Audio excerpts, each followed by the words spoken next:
Nah, beneran kan? Akhirnya Ahok buka-bukaan ya, dan memberikan fakta yang cukup mengejutkan terkait Anies dan bahkan dirinya tidak dipilih oleh Ibu Mega pada Pilkada Jakarta. Nah, pada waktu lalu saya juga ya setidaknya memberikan opini lah. Kenapa Ibu Megawati malah memilih Pak Pramono Anung dan Rano Karno, kenapa tidak Basuki Cahayapurnama? Dikarenakan Basuki Cahayapurnama itu mempunyai elektabilitas yang cukup tinggi. Bayangkan 20% dan Anies Baswedan di 30%. Kenapa tidak memilih keduanya? Dan akhirnya juga jelas ya, ternyata kalau Bu Mega memilih Ahok pada Pilkada Jakarta, wah, kemungkinan juga bisa kalah telak karena pastinya akan beredar terkait SARA dan lain sebagainya. Ya, kalau kita lihat pada Pilkada 2017 yang lalu ketika Ahok maju sebagai Gubernur DKI Jakarta, ya semuanya bisa terulang lagi. Pilkada 2017 ketika Ahok dicalonkan pada Pilkada 2024. Semua bisa saja terjadi, yaitu kasus SARA diangkat lagi. Apalagi kita sudah belajar ya dari 2017 yang lalu dan saat ini di Pilkada 2024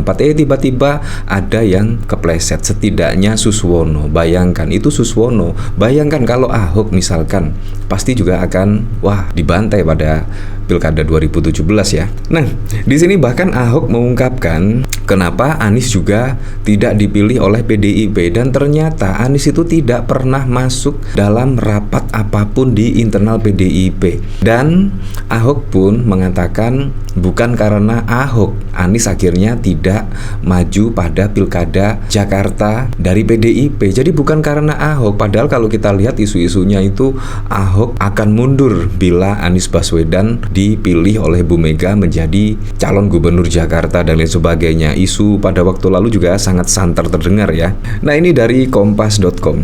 Basuki Cahayapurnama alias Ahok membuka berbagai cerita menarik dan kontroversial soal dinamika politik Pilkada Jakarta. Ahok menjelaskan mengapa Ketua Umum PDI Perjuangan Megawati Soekarnoputri tidak mencalonkan kembali serta pandangannya mengenai menunjuk Pramono Anung dan Rano Karno sebagai pasangan calon. Hanya itu, Ahok juga mengungkapkan kisah di balik rumor Anies Baswedan yang hampir diusung PDIP untuk Pilkada Jakarta.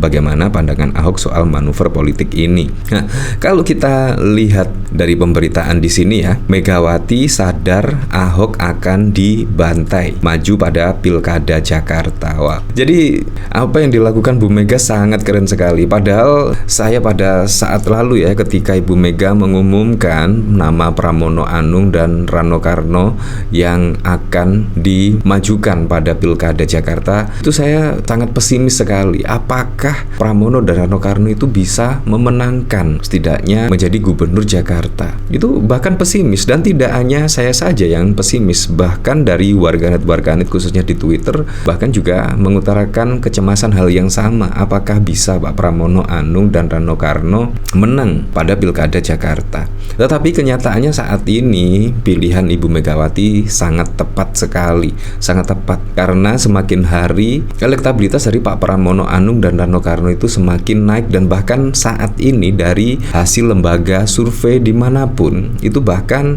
elektabilitas dari Pak Pramono Anung dan Rano Karno itu semakin naik. Dan yang cukup unik, dari elektabilitas Ridwan Kamil dan Suswono justru turun. Ini sangat mengejutkan, padahal juga sudah didukung oleh puluhan partai politik ya, dan bahkan dari presiden terpilih dan mantan presiden, tetapi juga tidak menaikkan elektabilitas yang didukung oleh tim plus. Dari kompas.com, mantan Gubernur DKI Jakarta Basuki Cahayapurnama alias Ahok mengungkapkan dia batal dicalonkan PDIP pada Pilkada Jakarta 2024 karena Ketua Umum PDI Megawati Soekarnoputri khawatir Ahok bakal kalah telak. Ahok menyebutkan kekhawatiran itu muncul karena adanya potensi pelanggaran terstruktur, sistematis dan masif pada Pilkada 2024. Wow, jadi prediksi dari Ibu Mega bukan kaleng-kaleng ya. Bahkan dari sini akan ada pelanggaran terstruktur, sistematis dan masif juga difikirkan oleh Bu Mega.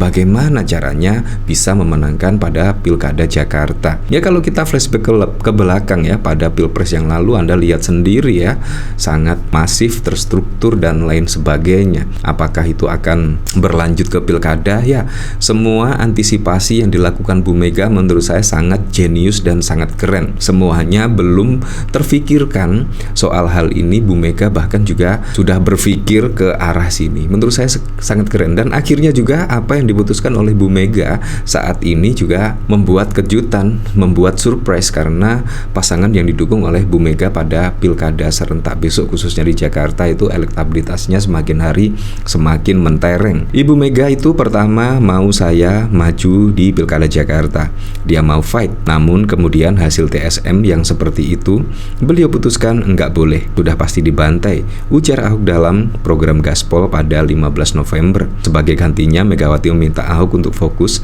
membenahi partai dan menjalankan tugas lain di luar politik elektoral. Makanya ibu langsung bilang, udah kamu urusin partai aja supaya ada darah segar, perbaiki terus urus yayasan, kata Ahok. Ketua DPP PDIP ini bercerita, saat ini ia ditugaskan sebagai ketua yayasan Mega Gotong Royong.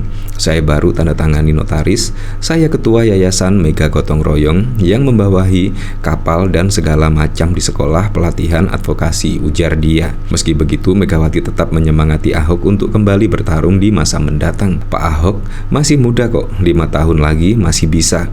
Kita fight lagi 5 tahun, kata Bu Mega, ucap dia. Dan akhirnya PDIP mengusung Pramono Anung dan Rano Karno sebagai pasangan calon gubernur dan wakil calon gubernur Jakarta pada pilkada serentak 2024. Nah, bagaimana menurut Anda ya? Pilihan Ibu Mega menurut saya sangat tepat sekali ya, Pramono Anung dan Rano Karno.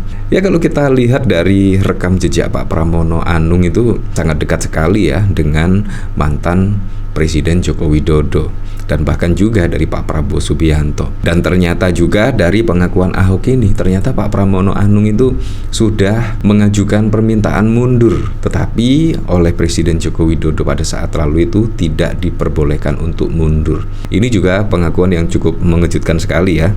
Dari sini saya juga penasaran, kira-kira komentarnya seperti apa ya? Indonesia emang aneh. Analisa politiknya, dengan pernyataan Ahok ini, pertemuan antara Pramono dengan Anies menjadi sia-sia. Sebagian pendukung Anies yang mulai melunak akan tarik lagi hatinya dari Pramono, malah tambah jengkel dengan PDI yang seakan mempermainkan Anies. Emang kalau soal bacot, Ahok nggak ada lawan. Ya, menurut saya ini memang pengakuan jujur dari Ahok. Jadi memang tidak ada ya nama Anies Baswedan itu di rapat internal dari PDIP. Jadi tidak ada nama Anies Baswedan, apalagi juga Anies Baswedan bukan kader dari PDIP ya. Tapi Anies Baswedan juga sangat konsisten sekali karena mendukung apa yang tidak didukung oleh Pak Jokowi. Kurang lebih seperti itu ya. Kalau kita lihat Pak Pramono Anung dan Rano Karno tidak didukung oleh Pak Jokowi, makanya Anies Baswedan mendukung pasangan Pak Pramono Anung dan Rano Karno. Begitu juga di Jawa Timur, Pak Jokowi juga tidak mendukung pasangan Lulu, Anies Baswedan juga mendukung Lulu dan lain sebagainya lah. Ya, tapi memang kita kembalikan lagi ke masyarakat menilainya seperti apa ya. Tapi yang jelas memang seperti ini, Ahok akan mencurahkan, mengungkapkan fakta. Ternyata Ahok tidak dipilih pada pilkada Jakarta itu ketakutan Ibu Megawati, Ahok bisa kalah telak karena sesuai prediksi Ibu Megawati akan ada TSM ya, seperti itu. Tapi saya berharap pada pilkada serentak besok bisa berjalan dengan aman, berjalan dengan lancar, dan yang paling penting berjalan dengan transparan, jujur, dan juga adil.